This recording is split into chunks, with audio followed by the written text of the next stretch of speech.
Today's show about luxury bags carefully handcrafted in China. Turns out your quote-unquote made in Italy luxury handbag might have more ties to Chinese factories than to Tuscany.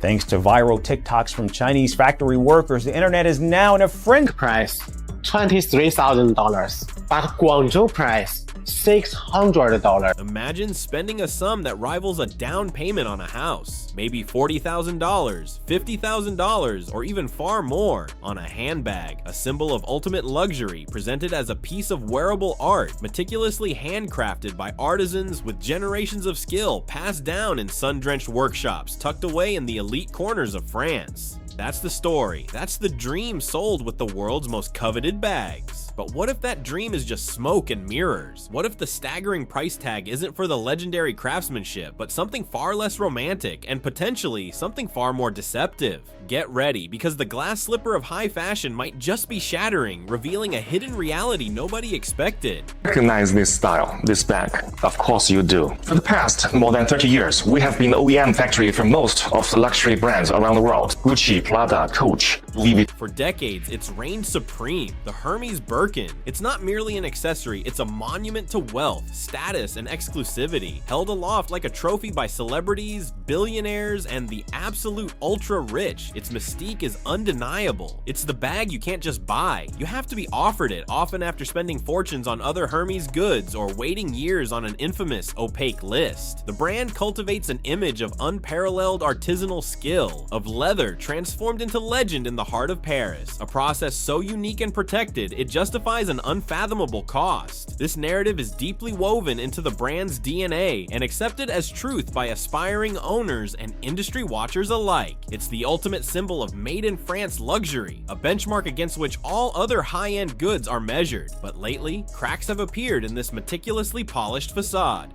At Hermes boutique will cost you 38,000 USD. But what is the real cost out of the factory? Today, I'm going to break it down in front of you step by step. First thing first, Hermes only use the leathers from the 3 top-level suppliers. One is called Nuti from Italy. The second is Weinheim from Germany, and the third is Haas from France. One piece of Togo leather, the same leather as this one, will cost 400. The bombshell arrived not from a high-fashion magazine or an investigative journalist, but from the raw, unfiltered world of online videos. Suddenly, individuals claiming to work inside manufacturing facilities, primarily in China, began posting footage and making direct explosive accusations. Their claim that the bags revered as pinnacles of European craftsmanship, particularly the iconic Birkin, are in large part being manufactured not in Parisian ateliers, but in Chinese factories. This wasn't just speculation. They were showing what they claimed were the same materials, the same processes, and revealing what they alleged was the shockingly low actual cost of production compared to the astronomical retail price. It was an overnight challenge to the entire narrative of luxury manufacturing.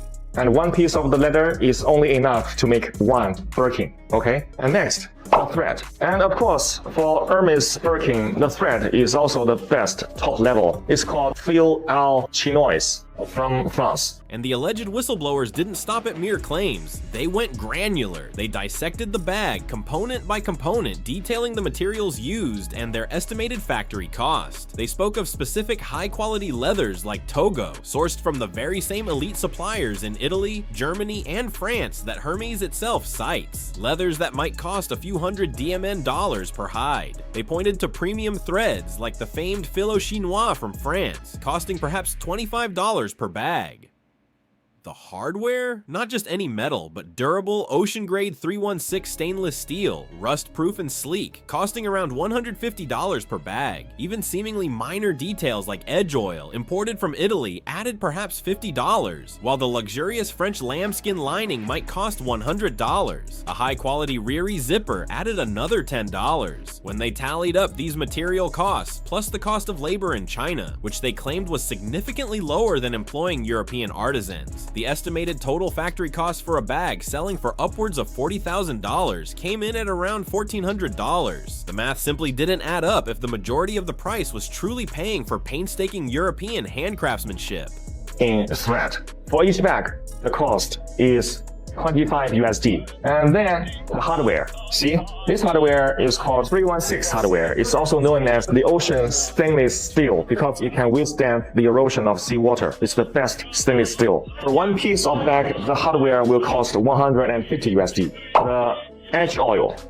This is the crucial point, the alleged sleight of hand that has sparked such outrage. It's not necessarily that the materials themselves are cheap or fake. The videos often acknowledge the quality of the components. The alleged deception lies in where these high-quality materials are transformed into a finished product. The image sold is the lone artisan in a historic workshop, hand-stitching every seam with wax thread, a process taking days and requiring immense skill. The alleged reality, according to these exposés, is that the bulk of the skilled labor, the precise cutting, the expert stitching, the careful assembly is happening in efficient, large-scale factories in China by highly capable workers whose labor comes at a fraction of the cost of their European counterparts. The bag might travel to Italy for the leather and from France for the thread, but the actual making of the bag, that's allegedly happening thousands of miles east before potentially being shipped back to Europe for a final inspection or the crucial Made in France stamp. It's the difference between sourcing and assembling, a distinction the luxury brands are accused of deliberately blurring.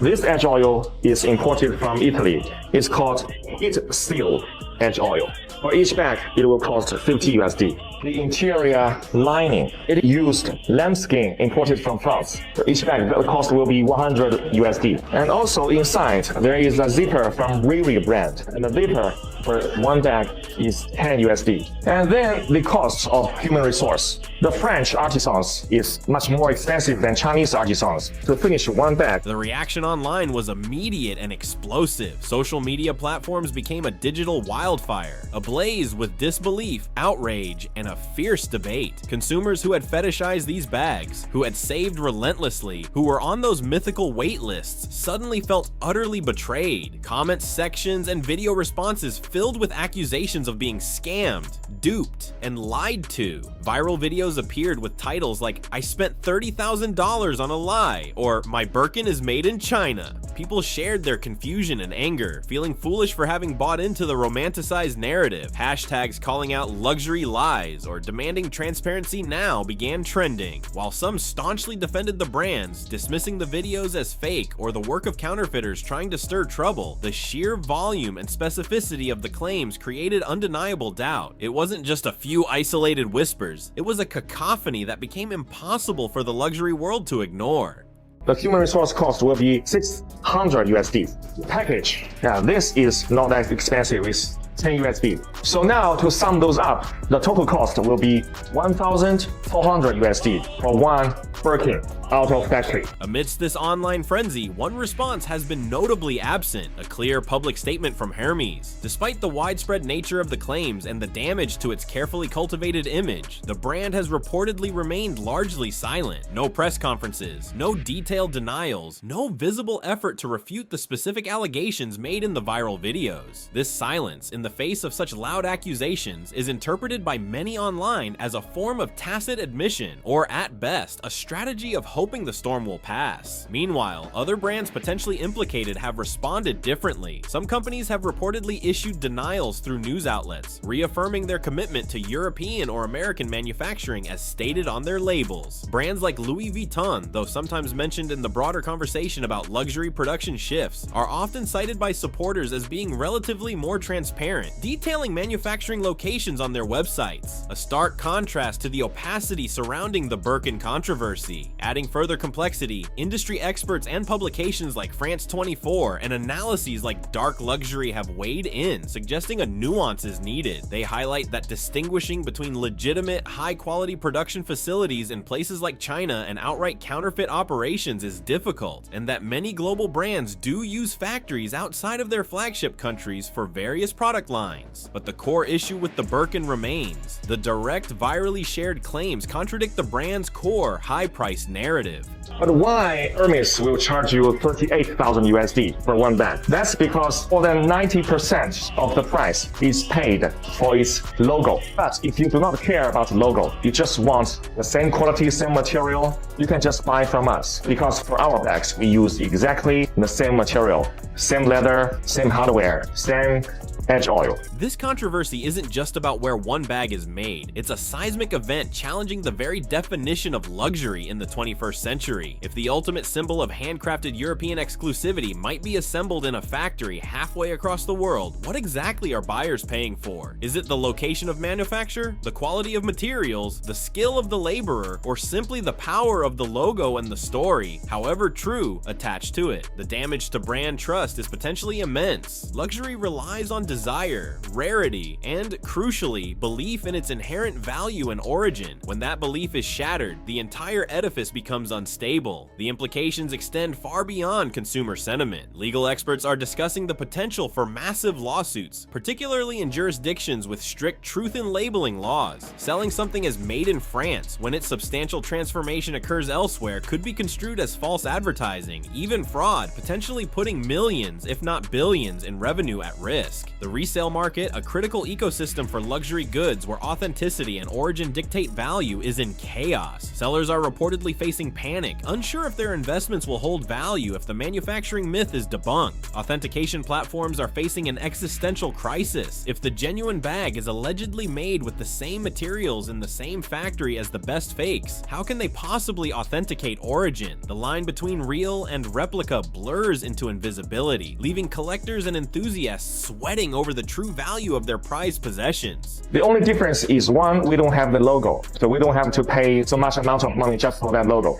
And second, our human resource is much cheaper. This is why this bag from our factory only costs you 1,000 USD, but even better quality and craft. Beyond the immediate online drama, this controversy is fundamentally shaking the pillars of the entire luxury industry. If the gold standard, the symbol of ultimate made-in-France craftsmanship, is allegedly being mass-assembled elsewhere, what does that mean for the entire value proposition of high fashion? Luxury relies on trust, on the belief in rarity, heritage, and unparalleled quality tied to a specific, often European origin. When that trust is broken, the entire structure is jeopardized. The implications are vast and potentially devastating. Legal experts are already discussing the possibility of widespread lawsuits, including potential class actions, alleging false advertising and consumer fraud. If brands are selling products under labels or marketing campaigns that claim a manufacturing origin that is demonstrably false based on where the primary assembly takes place, they could face massive financial penalties and reputational damage. This isn't a minor misstep. If proven true, it could expose brands to billions in potential liability. Furthermore, the global luxury resale market, a multi-billion-dollar ecosystem that thrives on authenticity and provenance, is thrown into chaos. Authentication services, which rely on examining minute details of craftsmanship, materials, and specific markers tied to rumored production locations or eras, suddenly face an existential crisis. If the alleged genuine articles are being made in the same efficient factories, using the same materials, and potentially even replicated skill sets as the best fakes, how can they tell the difference?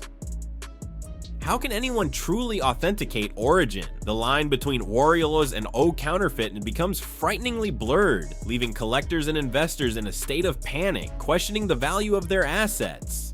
Brands around the world: Gucci, Prada, Coach, Louis Vuitton, you name it. But for this, I am not proud, because we were only making our way. Adding an intriguing, almost conspiratorial layer to the scandal is the timing of the viral surge. These exposés gained widespread visibility concurrently with heightened global trade tensions, particularly between the United States and China, with significant tariffs being imposed on Chinese imports by the US, and complex trade dynamics at play between China and Europe. Some online theories propose that the sudden, aggressive virality of these videos might not be purely organic. Speculation suggests that the exposure of Western luxury brands allegedly using Chinese manufacturing could be receiving algorithmic boosts or even strategic promotion as a form of economic or political leverage designed to undermine the image and value of iconic brands that are deeply embedded in Western identity but rely on global supply chains. While these theories remain speculative, the confluence of trade wars and the sudden, potent virality of factory exposés targeting major Western brands adds a layer of geopolitical complexity to a scandal that initially appeared to be confined to the world of fashion. It raises the question, is this just about handbags, or is it part of a much larger global economic conflict playing out on social media?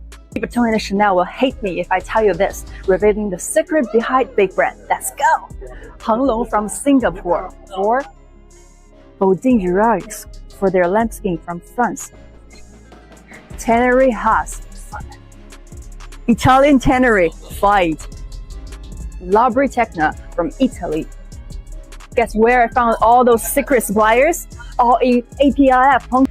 So what does that mean? Ultimately, the scandal surrounding the alleged discrepancy between luxury marketing narratives and the reality of globalized production forces a fundamental question. What does luxury truly mean in the 21st century? Is it the geographical location of craftsmanship or the quality of the materials and skill regardless of location? Is it the legacy and story, even if elements of that story are no longer strictly true? Or is it simply the power of the brand name and the price tag itself? The exposed potential lie cuts to the core of the luxury value proposition. It challenges the idea that exclusivity and astronomical cost are solely tied to romanticized European production. Consumers, armed with social media and a growing demand for transparency, are no longer passively accepting the fairy tales they are sold. They are demanding proof, and the silence from some of the most powerful names in the industry is only amplifying the calls for accountability. This isn't just a fleeting trend or a minor PR hiccup. It feels like a reckoning. The luxury world stands at a precipice, forced to confront the potential disconnect between its carefully constructed image and the complex globalized reality of how its most prized possessions are actually made. Whether this crisis forces a much needed shift towards greater transparency and a redefined understanding of luxury, or if the industry attempts to weather the storm and cling to its old narratives, remains to be seen. But the conversation has begun, loudly and virally, and it's fundamentally altering how people view the world's most expensive bags. The mystique is damaged, the trust is questioned, and the glittering illusion may never look quite the same again.